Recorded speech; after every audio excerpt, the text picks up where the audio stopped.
Hey everybody, Boxing Boa here, coming at you with Athena again. Like I said, she is from a fire breed, but she is not a fire. She is a pastel motley, as you can tell by her colors. She's got real good pinks, oranges, purples, lavenders, nice light color tone to her saddles. Definitely a pastel motley. So let's talk about, she's going up my shirt, there we go. Let's talk about pastels, okay? Pastel, to me, in boas gets very muddled. There's a lot of lines of pastels. There's the RC pastel, there's the Ferrari pastel, there's the Pink Panther pastel. I can name probably 50 lines of so-called pastels. Now, here's the thing with pastels, okay?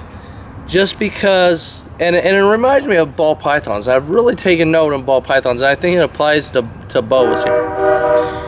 You can sit there and breed a pastel boa to a normal or, a morph, and some of them babies are going to come out pastel, and some of them are just going to be normals. Now, the problem with that is people sell the normals as pastels, and they're not pastels. They're exceptional looking animals, but that does not make them a pastel boa. Now, in that clutch, in that litter you have of babies, you're going to get some pastels, but because you use a really nice looking pastel boa, the non-pastels are going to come out very nice looking. Just like when you breed a pastel ball python to a normal ball python, you get some really nice looking pastel ball pythons, but in that clutch you get some really nice looking normals. Now, they're above average than your normal ball pythons, but they're still a normal ball python. And I think that in the boa community, we've gotten lost in that sense, because we look at every boa that we breed with a pastel that comes out as a pastel, and people will sell pastel boas, and it's not a pastel boa. It's a nice looking animal, but it's not a pastel. And when you go into pastels, there's so many lines out there. There's a lot of great lines, and there's a lot of just made up lines.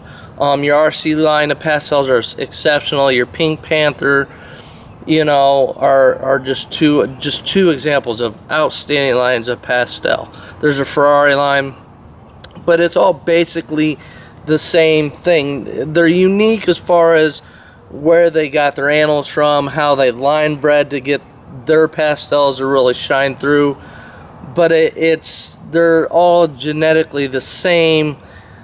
They just line bred them to make them different. Also, at the same time, when you're sitting there and you look at the coral albinos, okay, a coral albino is basically a pastel caul-line albino. They're exceptional looking caul-line albino. It's probably the nicest looking caul albinos you can get.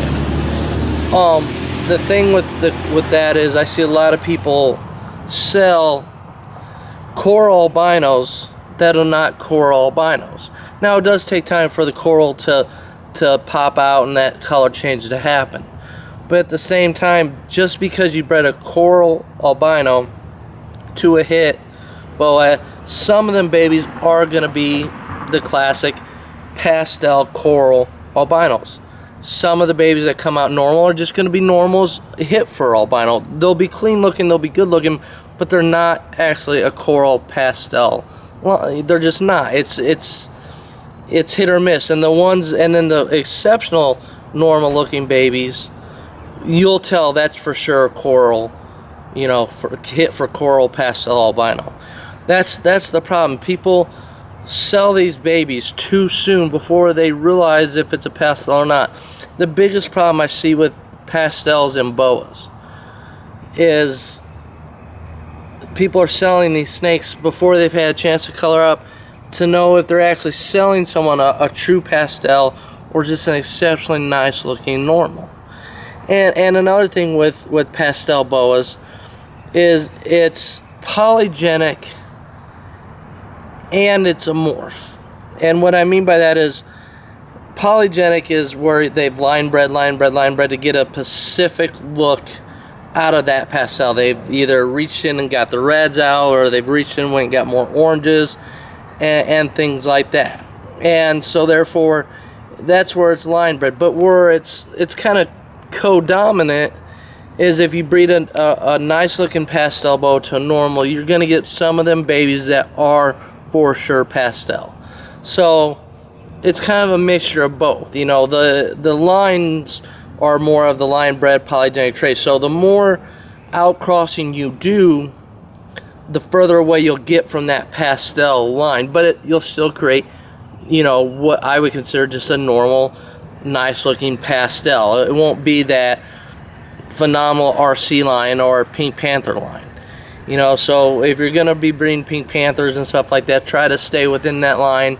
You know, obviously you're gonna have to bring new blood in, but try to stay within that line so you can continue furthering that line of pastel. You know, so those are some of the things to consider. We can really learn a lot from the ball python breeders, because man, they don't call a normal a pastel, even if it's a nice looking normal from a pastel. And that's the thing, we could really do the same thing in boas. It's a lot of it, I think, is it's how can I make that money real quick. You know, I can sell this snake for $50, but because it came from this pastel line, I'm gonna sell for $100 to $200. Or I've seen others that are up there. And so I think it's kind of money driven too. So when you're out there looking for a pastel boa, buy from a reputable breeder that knows what they're doing and has experience at this, but also use your eyes. Really look at that animal. If it's an ugly looking boa, and there's no really ugly looking boa, but what I mean by that is if they're sitting there saying this is 100% hit for coral albino, and it's just just an awful looking coral, then that's not hit for coral. You're going to get some nice albinos from it, but you're not going to get the coral albinos, you know, because that is a pastel type line. So just keep that in mind. When buying snakes, look for them pretty snakes. Look for them beautiful ones. Look for them ones that stand out to you. And also when you're checking out animals, don't go for that bargain pastel. I think a lot of people miss a lot of great lines of pastels, like the RC line, because and the Pink Panther line, because they're a little bit higher end as far as what, you know, most people are wanting to pay for a pastel boa. But if you look at them compared to others, you see why it's worth the money. So that's another thing. You know, when you breed quality, you get quality. When you breed junk, you're gonna get junk. So really do your research on pastels. Look at the different lines out there. See if there's something that catches your eye, and if it does, pick up on that line, follow that line. Another great thing that pastels do, a pastel, you take a great looking pastel and you breed that with a jungle, like James, and I'll link a description to James's YouTube down here. He has some phenomenal looking boas, but he's got this jungle pastel boa that is just so rich in reds, and I mean, it's just a gorgeous looking, what I would consider pastel jungle. And that is a great combination, you know, pastel and jungle, because a jungle is a color enhancer. It also cleans up the boa, and a pastel cleans up the boa and is a color enhancer. So when you put those two together, you're gonna get some exceptional looking jungle pastels. So hopefully this is somewhat informative. This is just a little video I want to throw together.